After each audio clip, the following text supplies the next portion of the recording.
should have remembered. Hello and welcome to another episode of Partners in Crime. I'm Shawna. And I'm Annie. We are back from a bit of a break. Back and better than ever. Yeah. But this is like a little bit of a disclaimer. We don't know what the schedule is going to be like in the summer. We both have very different schedules, and sometimes weekends are going to get too busy. Yeah, so we'll try our best. Even podcasters have to take vacation, but I'm sure you're all enjoying a good summer, I hope. And please don't forget about us. Yeah, don't forget about our little podcast. Our little podcast and our little community. Also, just don't get mad at us if we get any facts wrong today. Yeah, yes. But our episode today is called Gone. It is a season 4 episode. And is this our first season 4 episode? No, I think we've had maybe a couple. Our posthumous was season 4, I believe, as well. So this one is, as always, hard to explain. But the episode opens on a plane. We see a woman talking to the stewardess. She's talking about how she's, getting married soon. She's going to New York to meet her fiancé's family for the first time. The man seated next to her on the plane, seems very relaxed, very friendly. He's like asking her, where is it that you're going? And he gives her advice on how to get there. And she's like, oh, well, no, I was told to go this way. And he's like, no, the traffic's terrible. Go this way. So meanwhile, we see the fiancé, his family, she hasn't shown up. She was supposed to come directly to the house. She's not there. They start to become concerned. And what happened to this woman? She was brutally murdered. Yeah. And she's found actually in a dumpster nearby. And what's unusual about the crime? The eyes are scratched. Yeah, so it actually looks like someone took a brick and kind of tried to scratch her eyes. So very strange. And then as that's all unfolding, we also see glimpses of this man. He looks kind of like a businessman. He actually looks, to me, incredibly like Michael J. Fox. And I've looked into it. There's no relation between the two actors. But, did he not remind you a bit of Michael J. Fox? Yeah. So that guy, he comes out of work and there's this blonde woman kind of stranded. Her car won't start. And so, he offers to call her a car service. And then she's kind of like, maybe you could just give me a ride. And she's, putting on the moves a little bit. So we don't really know how that's connected to the murder. But then they go to, so Goren and Eames, they called on the scene. Goren is very interested in the injuries to the eyes. Eames, as we know, is a bit squeamish about those things. Somehow it does connect to this Michael J. Fox lookalike. And so they go to his office and they're talking to his secretary, who for some reason is played by the mom from Uncle Buck. It's a very small role, but she tells them that they received some sort of glass, was it a glass sculpture? Yes, right. From Hong Kong or something. But then it came broken. Yeah. And so then what did they do? So she had to, so they called and said, oh, we're really sorry. Can you give us the details of where to send it, and does he have any children? So Goren and Eames immediately recognize this was a setup. They sent, whoever sent it broken on purpose, just so that they could get the personal details of this man. Mm-hmm. So in the end, how is this all connected? I don't remember. This wasn't one of my picks. So the man on the plane is actually, his name is David Blake, and he is a former chess prodigy. And it's actually very similar to the real life story of Bobby Fischer, who was a famous chess player when he was younger. I believe he went to Japan to compete internationally. He got detained there. There was extradition problems. So it's a similar sort of situation here. This David Blake became a grandmaster when he was very young. competed internationally, and for whatever reason is can't come back to the States. If he does, he'll be arrested. So that's who he is. They end up finding his suitcase that he did not claim at baggage, and it seems to be empty. Yes. But is it? No. It's very weird. They, like, cut into it, and under it there's, like, what? Casino chips. chips. Casino chips. But a recurring theme that they mention is that this guy seems very paranoid. Yeah.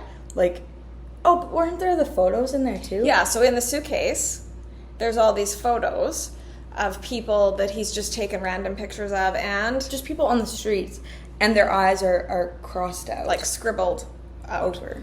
And Goren's a little bit impressed with the coins in the suitcase because they're not metal, so they wouldn't set off a metal detector, but they are very valuable, right? So they're like, okay, like, what is going on here? And then just with the connection with the eyes, Goren's thinking, so this is some kind of paranoid behavior. And it turns out the only reason that woman was killed on the plane is just David Blake sitting next to her, because he's paranoid all the time, believed that she was looking for him and out to get him. Like, this was just completely delusional. And just so unnecessary, too. So it's really sad, actually, when you think about it that way. But really, that murder is just basically a gateway for Goren and Eames to kind of come on the scene and find out about this David Blake. I keep calling him the Michael J. Fox lookalike. I shouldn't really do that, but that man turns out was actually David Blake's nephew. And the whole setup with the woman who's stranded, he ended up taking her to a hotel. There was they took surveillance photos. So basically they are blackmailing this man for money. And the money that they wanted, it's actually David Blake's inheritance that he should have received when his mother died. But because he's, kind of MIA, his sister is sort of holding that inheritance money. But what about the whole scene with the casino? Because they go to the casino, right? Yeah. They go to the casino, and then there's these other guys that are involved in it too, right? What other guys? The casino guy. Oh, yeah. So the woman that he enlisted as sort of bait for the guy for this affair, she's connected to it too. So this David Blake, because he can't really play chess anymore, he's a gambler, and so he's figured out how to work the system. And one of his kind of partners in crime is this man who works at a casino. And that actor is Canadian, I'm pretty sure. Yeah, and it's kind of interesting because he's Indigenous, and there's a lot of First Nations casinos, and I thought it was sort of a nice detail, and we don't really see a lot of Indigenous actors on things, so I thought that was kind of cool. Anyway, so it was his girlfriend. So it's sort of the three of them working together, and the scam is going to be, they're going to blackmail his nephew to get the inheritance money. He's going to split it. But they're actually, the casino worker and the girlfriend are actually planning on double-crossing this David Blake. But thankfully, Goren and Eames are kind of figure out what's going on and trying to... Right, because they go to the casino and there's this whole scene. It's very strange. Because Goren's, going to the David guy, right? Yeah. Kind of harassing him. And Eames is questioning the other guy, the casino guy. Yeah. We should have got the characters' names, but we didn't. We're not super prepared. We're kind of in summer He mode. Gets really mad with Eames. Yeah, out of nowhere he starts getting confrontational with Eames. So of course yelling. Goren is that's not happening. And right. I think, does he... Because Goren gets physical. Yeah, so he intervenes, but it was all... But he wasn't going to threaten her. Well, but he's anyways, yelling it was at her. all just a... Diversion. The only reason he was doing it was so that he could run out. David could run out. And yeah.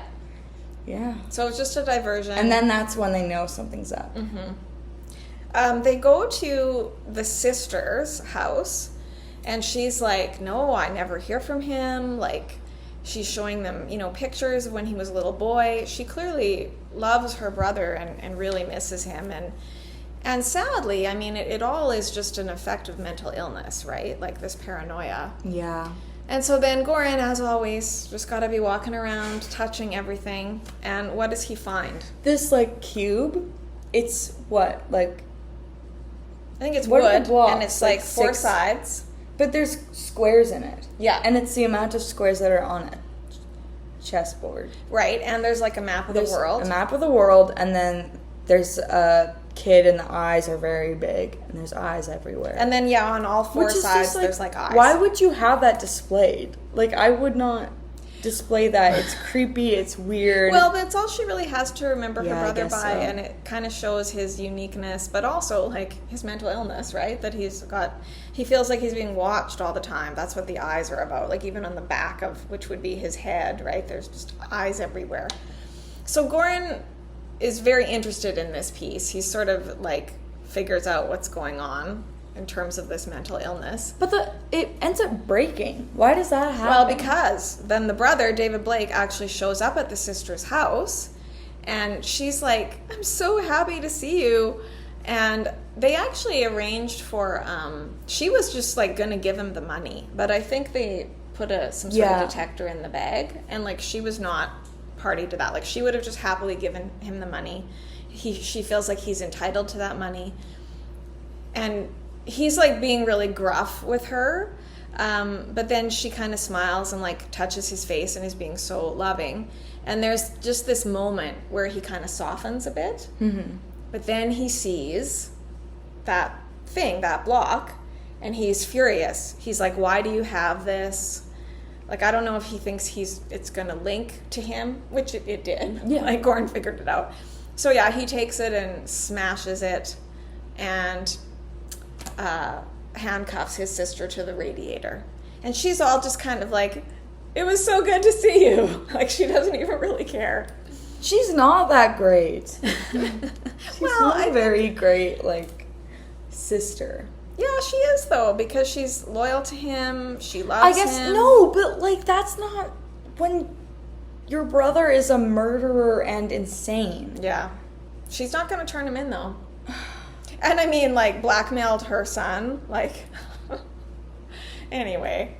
So then they're trying to find him, and they remember the picture of him. It's like him when he's like 12, and he's at a chess table, and his sister's behind him with her arms around his neck. And she had explained to them it was at the local community center where he won and became Grandmaster. So they think, well, maybe that's where he is. So there's just this amazing scene. They show up at the community center. There's kids everywhere playing chess, and he is like walking around.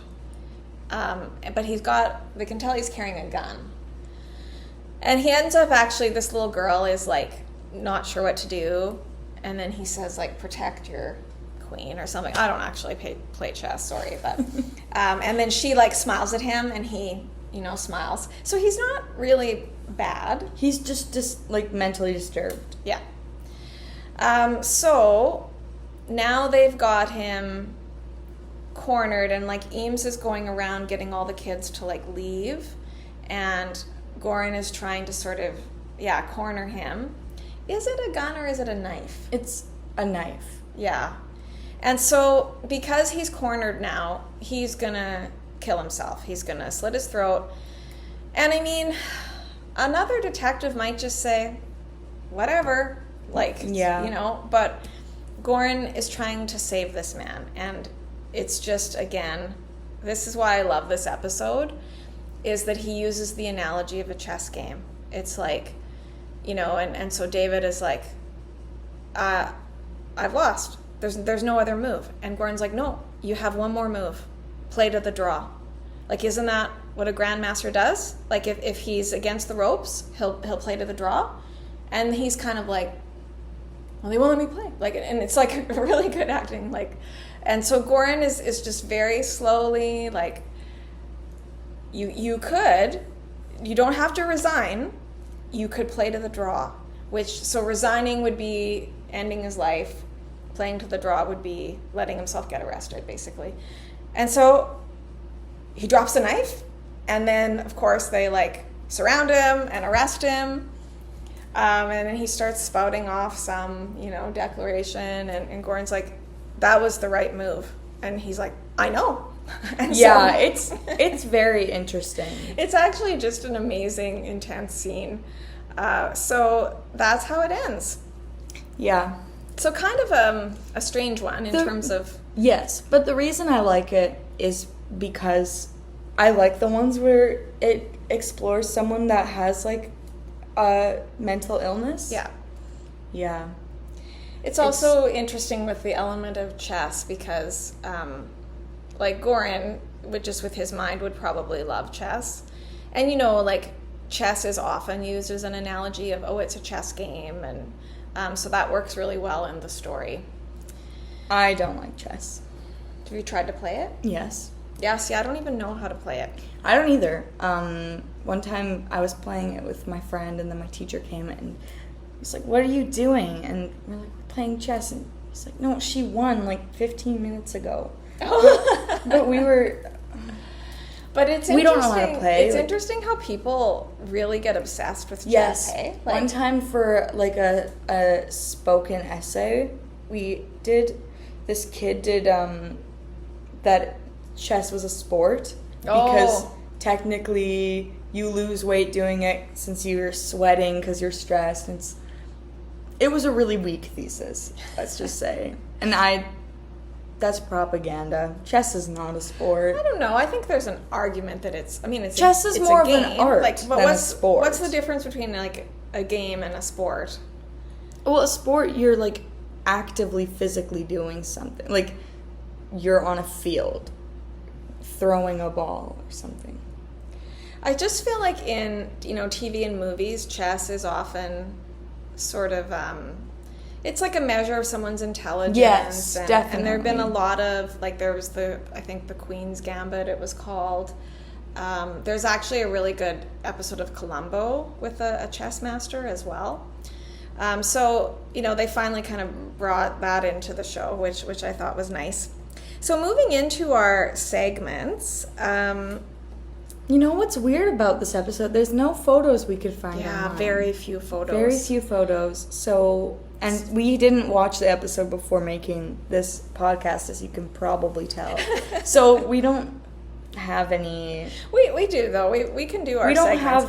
I don't know if we can do the fashion, call. Yeah. That's the one. But I do have my Goren moment is... that scene, I guess, at the end where Goren's trying to talk him down, and just again, Goren's special skill of getting into the other person's mind and figuring out how to get through to them. And it's just a really amazing, here's our bird, amazing demonstration of that. Any Goren moment for you? Yeah, I'd say when because when he protects Eames, he throws his leather binder at the guy, which is an interesting move. Yeah. To kind of throw him off. Yeah, and diffuse the situation. Yeah, that is a good moment.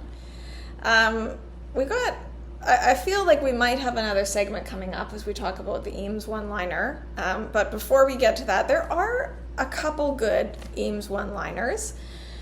So to sort of explain why Major Case is called in, Eames is like, I guess like when you visit the Big Apple, like you're supposed to take a bite out of it. It's not supposed to take... Okay. You're saying it's so wrong. Go ahead. So wrong. I don't remember what it is, but like it's not that. It has to do with the Big Apple is not supposed to take a bite out of you. Yeah. And so it's really bad for like tourism that this woman, her first time coming to New York, immediately gets killed and stuffed in a dumpster. Yeah, and it's kind of like, what? Like, what are the odds of this happening? And then I think when Goren is maybe looking at it's at some point where he's either looking at the suitcase or it's in the casino. In the casino, and Eames is like, don't tell me you read Paranoid. Oh, no, never mind. Sorry, I thought you were going to do a different one. Yeah, she says, don't tell me you read Paranoid. So that's also a good one-liner. And Don't mind my partner, he's a little ADD. Yeah. Which is a good line to have her say. I don't think he is, but she just means... No, I think he is. Because he's always got to be, like, in everybody's business and touching people's things. And then another good Eames one-liner is, she says, that's why I just stick to checkers. Which is, like, I just love that. But I don't. Okay? Wait. Is this an episode of Annie Gets Mad? About Eames screen time? Yeah. It is. Okay. There's like, it's such a bad episode for Eames. She's like hardly in it. Eames does not have a lot to do in this episode. I would actually put this like right here, which is pretty low. Maybe here. Uh-oh. Season 1. Almost no Eames it's getting to. This is an outrage. Yeah, so too bad on that angle, but you sort of understand why, because it's a very Goren-centric episode, you know, because he would have the connection to the mental illness, the paranoia, like trying to figure this guy out. Eames doesn't play chess, so really not a lot. Are your neighbors okay? Yeah, it's a little bit noisy out there, but I think it's fine. So yeah, Annie, I think, has a valid complaint. Valid complaint, and I'm always right about everything, I think is what the moral of the story. So that's the takeaway, I guess. Okay. Annie's always Bye, guys. Right.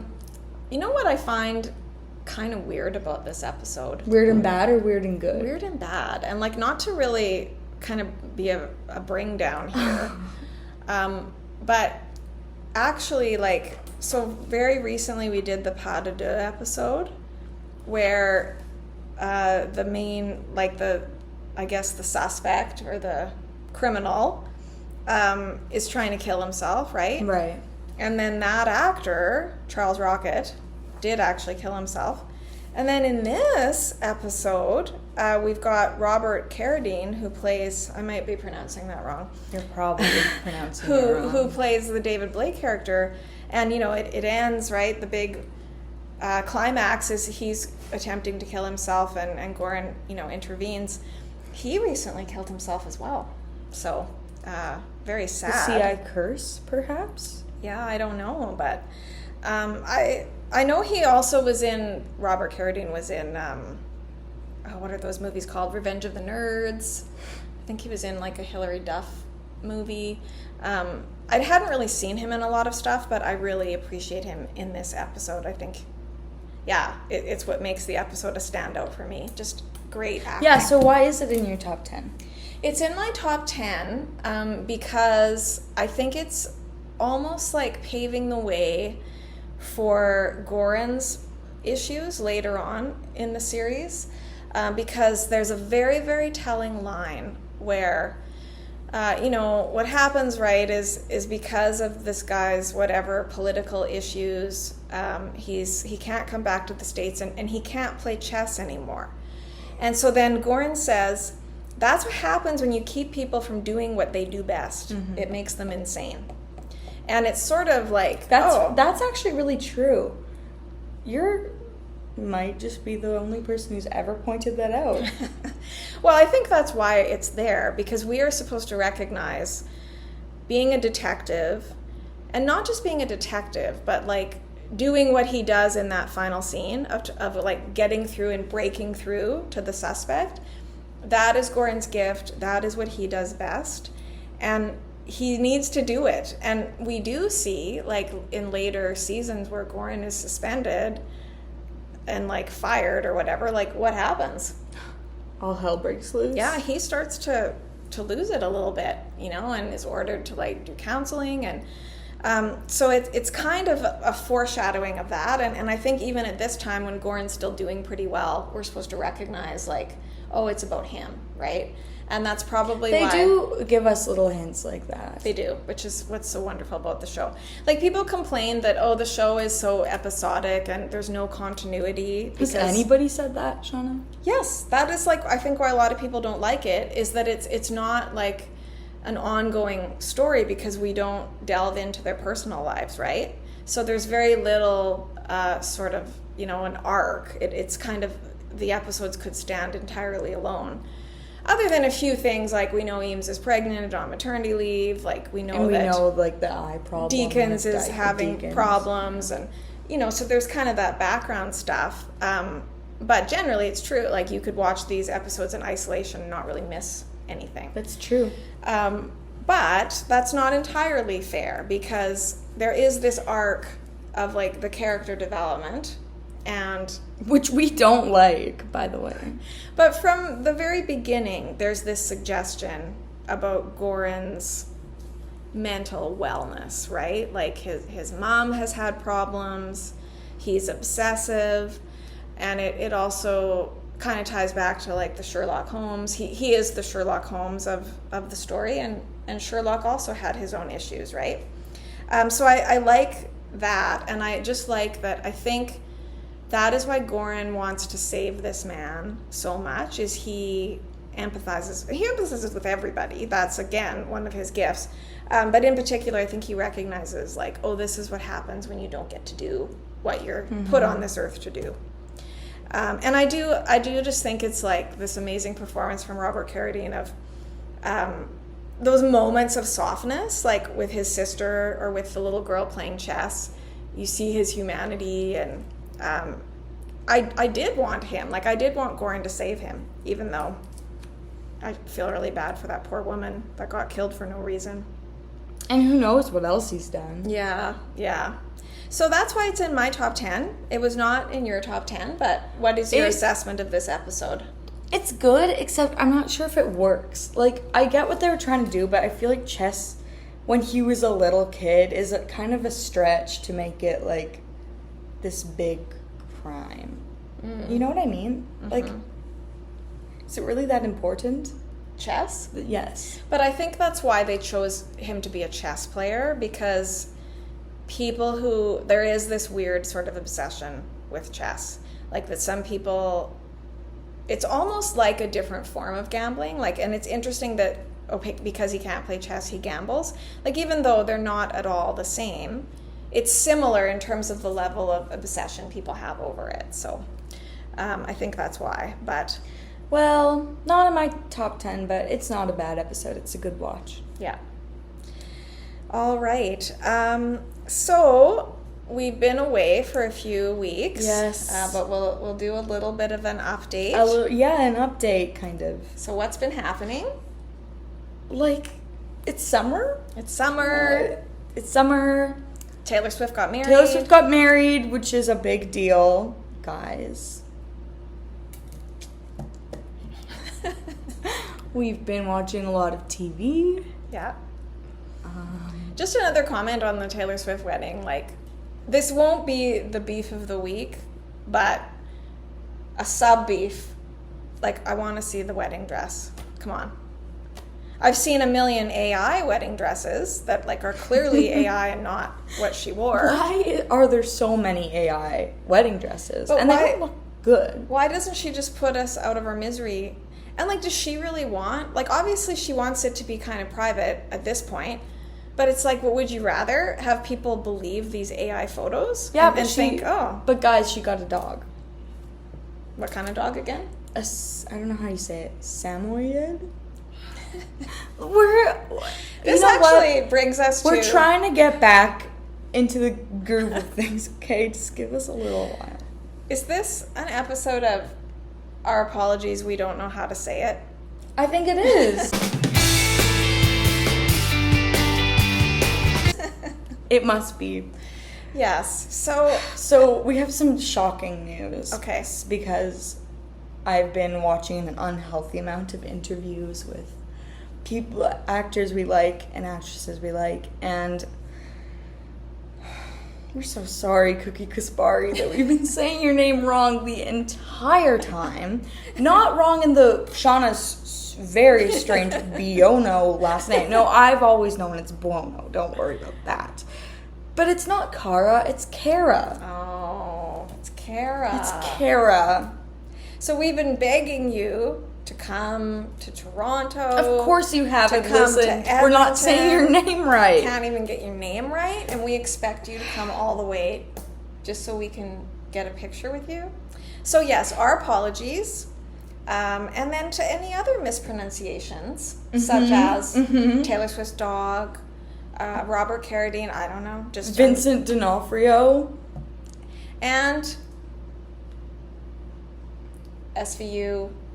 Oh, right. Do you want to give it a try? No. Okay, so we're not even going to try. The actress who plays Olivia Benson. You can say her first name. Mariska? Yeah, is that it? See, we got a problem, but that's just a part of the charm. Yes, but, our apologies. But we are sorry. It's not like we're doing it on purpose. Yeah. Kind of. Yeah. Okay. So that's kind of the news in our world. Oh, right, and I had a birthday. Annie is now 15. Happy 15. birthday to Annie. I'll be driving soon. Watch out on the roads. Yes. It was a bit of a Stranger Things kind of themed birthday, right? Because, well, a little bit. Your presents were sort of Stranger Things. I guess so. And it is, this week was the 10th anniversary of the premiere of Stranger Things, so we've been seeing lots about that. Kind of focused on that a little. Yeah. Fixated on that, but... Which kind of brings us to our beef of the week. Yes, the beef of the week, the new favorite segment. Our beef of the week is what's up with there being no merch for CI. There's just none. There's just none. Yeah, so for our previous podcast, Lost, we didn't think there was that much merch, but actually in comparison, tons of merch. We can get the Dharma Initiative t-shirts. You can get the beautifully made action figures, coffee mugs. But where is the merch? So if we had Criminal Intent merch, what would it be of? Well, what do you think? I don't know. Well, what about the Funko Pops? Oh, yeah, the Funko Pops. I'm a Funko Pop collector, guys. I have a very large collection. We can even put some photos in there. But, there's none of Law and Order Criminal Intent. And it wouldn't have to be that many. Just 4, right? Maybe 5. I find it kind of weird that there are no Funko Pops for CI, because what are there Funko Pops for? SVU. Yeah. What about regular Law and Order? Do you know? I don't know. So it seems kind of come on. Obviously CI was fairly popular. It was on NBC for 10 seasons. Not one Funko Pop. And meanwhile... And they're so cute, the Funko Pops. Meanwhile, there is even, I think more than one Funko Pop for Vincent D'Onofrio for, Daredevil. Yeah. We could get that and, we could dress get that him up one. like Goren. Yeah, what do you want us to do? Is that what you want? I guess, right? What about Eames? No Eames. No Eames. No Deacons. No Carver. The Carver would be so cute. He could have his little fedora. And his mug. So come on. Deacons would have the mug. We demand... And, speaking of Stranger Things, there's a whole new line for the, 10th anniversary. There are an outrageous amount of Funko Pops for Stranger Things. It's getting ridiculous how many there are. But not one from CI. So we need to remedy that. We need to stand up for what's right. The other weird thing is the only CI community we can find is on Tumblr. And or the strongest one. There's some that's dead. Yeah. Everywhere else. Yeah, I tried on Facebook and the page has not been active for, several years. Nothing on Pinterest. But a beautifully thriving community on Tumblr, and we love you. That is our entire fan base is through Tumblr.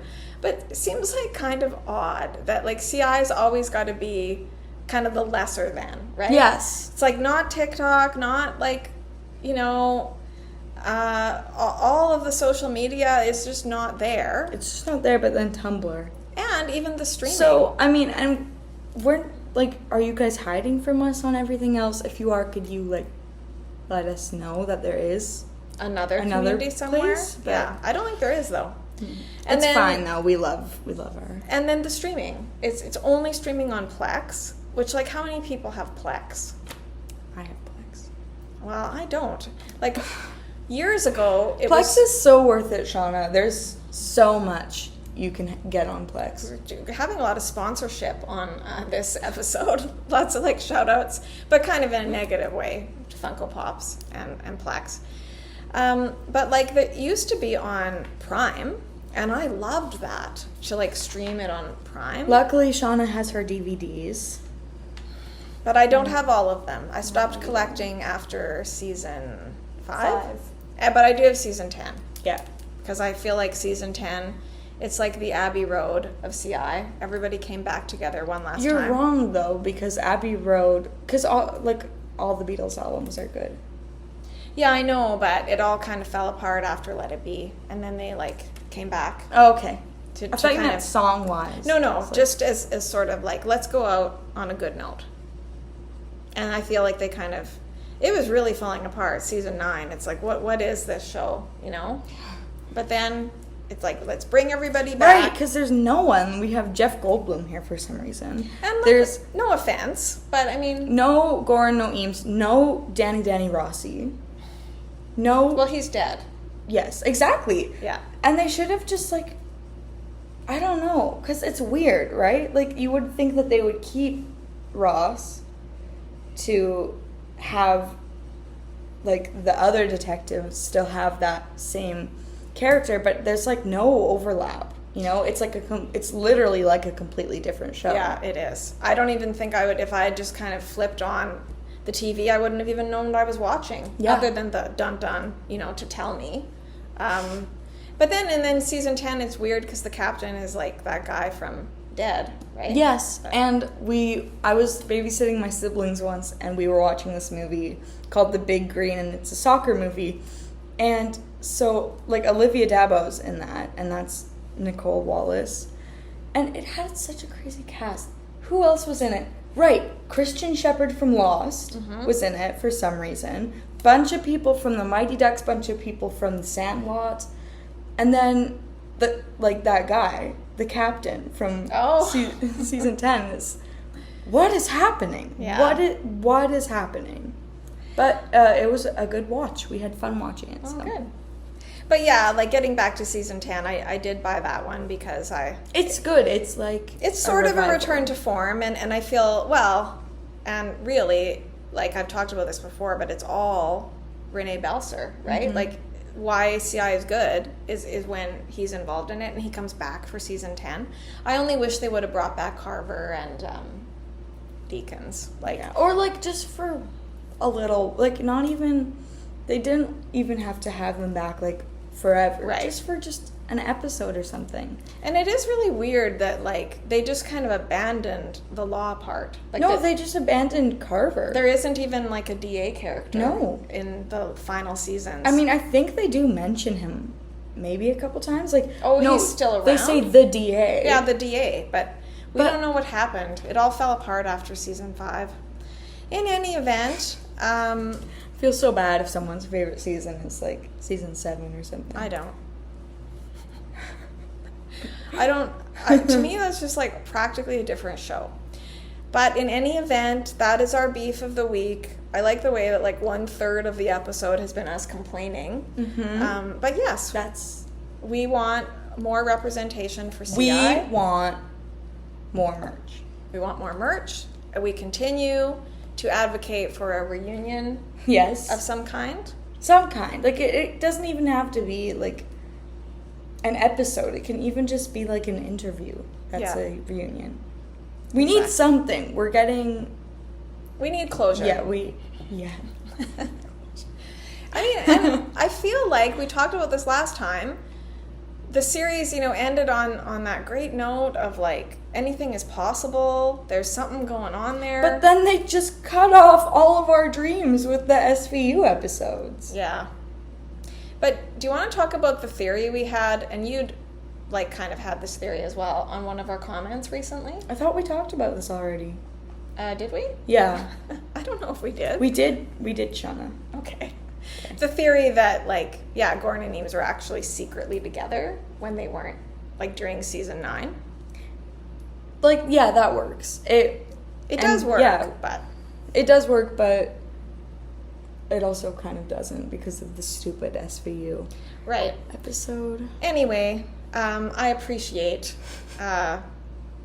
we appreciate comments. Yeah. So... Please comment. And especially just it's an interesting thing to think about. Yeah, send us your theories. Yeah, send us your theories. Send us your requests. Yes, we want. Send us your beef of the week. Yeah, we'll talk about that. We'll never run out of our own beefs. We are always complaining, so don't worry if you can't come up with anything, but we would love to see... Speaking of Funko Pops, we just were alerted that Annie's... Which one is it? I think it's all 3 of them. See how excited people get over Funko Pops? So this just proves our theory that we need some CI Funko Pops.